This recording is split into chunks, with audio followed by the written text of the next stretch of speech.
Good evening, America. It's time for your weekly roundup of the only news that can make you feel terrified, furious, and confused in one sitting. This week, we've got exploding factories, ghost-written horoscopes, astrological resets, and the diplomatic equivalent of a YouTube apology video from King Charles. Let's dive into the shallow end of a very deep pool. Segment 1, explosions, airstrikes, and emotional overload.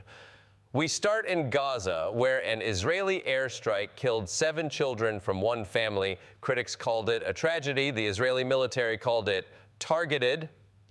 And Trump called it an opportunity to say Putin had gone absolutely crazy. Yes, in response to a separate Russian drone attack in Kiev, Trump actually said Putin was unhinged. The Kremlin replied, saying Trump was experiencing emotional overload.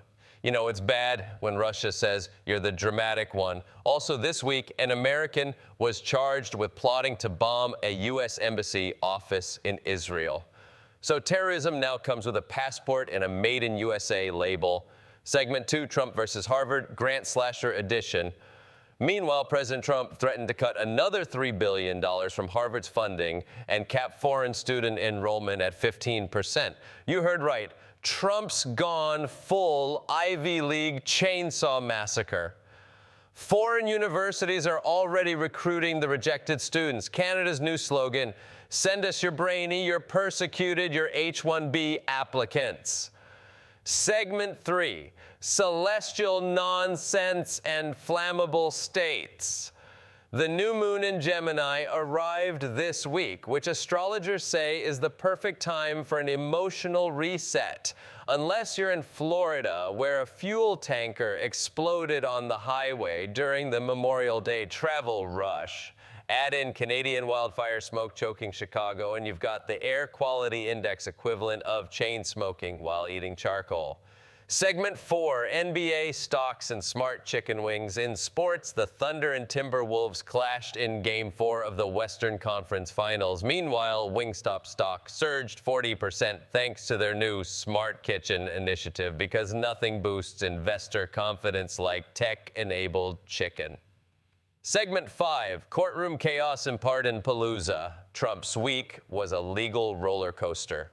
A trade court briefly paused his tariffs.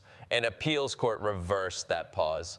It's like watching a ping pong match between lawyers and economic collapse. Also, Trump granted another wave of pardons.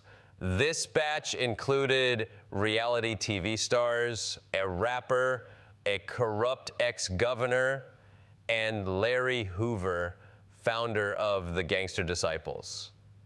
It's like The Expendables, but for white-collar criminals.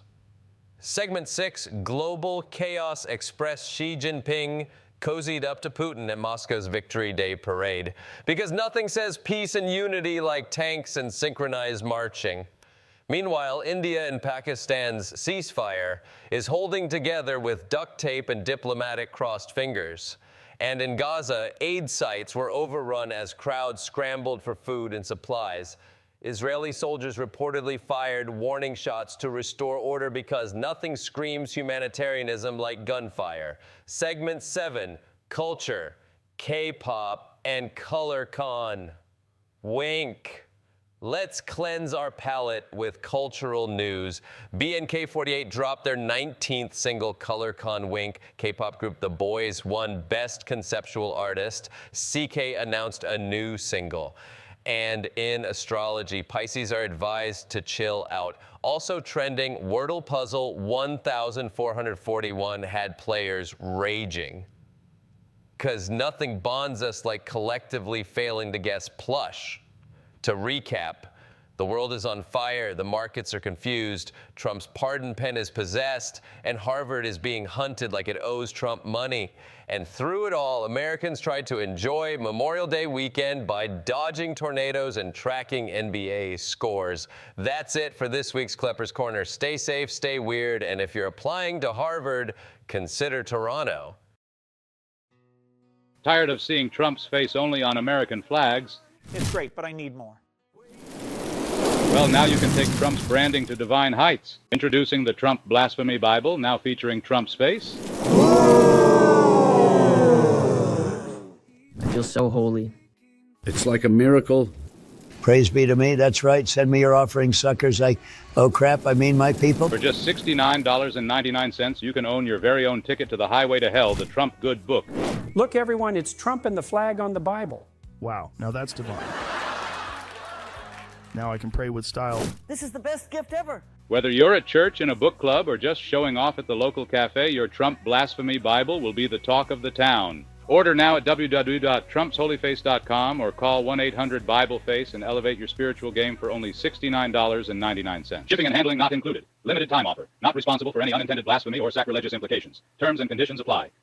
Hello, America. It's your favorite president here. Believe me, everyone's saying it. Today, I want to talk to you about promises made and promises, well, let's just get started.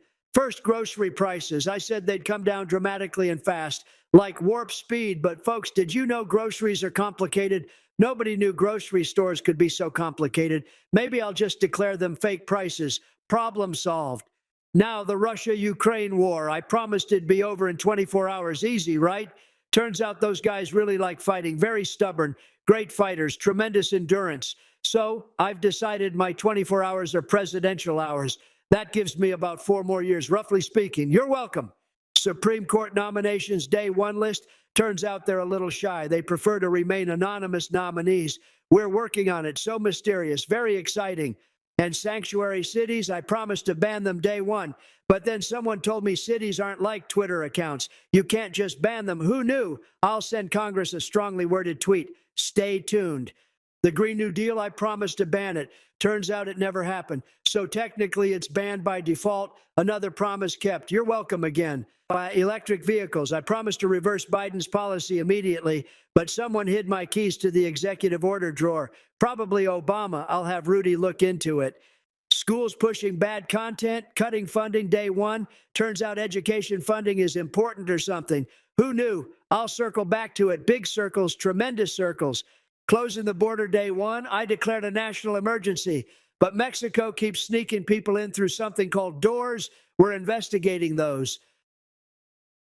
Biggest deportation ever, started strong. Then we realized America is really big, like really big, possibly the biggest country ever. Tips, taxes. Who knew eliminating taxes involves legislation? Congress is so slow, very lazy. Utility bills. Turns out electricity doesn't listen when you just shout at it. Who knew? Housing, cutting federal regulations sounded great. Turns out houses are built locally. Did anyone else know that? Opioids, very tough, very sad. I promised to fix it day 1, but apparently is solved immediately. And let's form a committee sound really similar. Honest mistake, folks. Canada and Mexico tariffs, I promised by February 1st. It's March now. Did you know calendars can be wrong? Mine was made in China. Sad. Eliminating DEI programs, working on it. I mean, we fired people, lots of people. I'm told that's different from eliminating. Who knew vocabulary mattered? In conclusion, America, promises made, promises. Well, I mean, we're looking into it. Believe me, nobody looks into things like me. Greatest looker into her ever. Good night, America. And remember, if a promise isn't kept, it's probably fake news.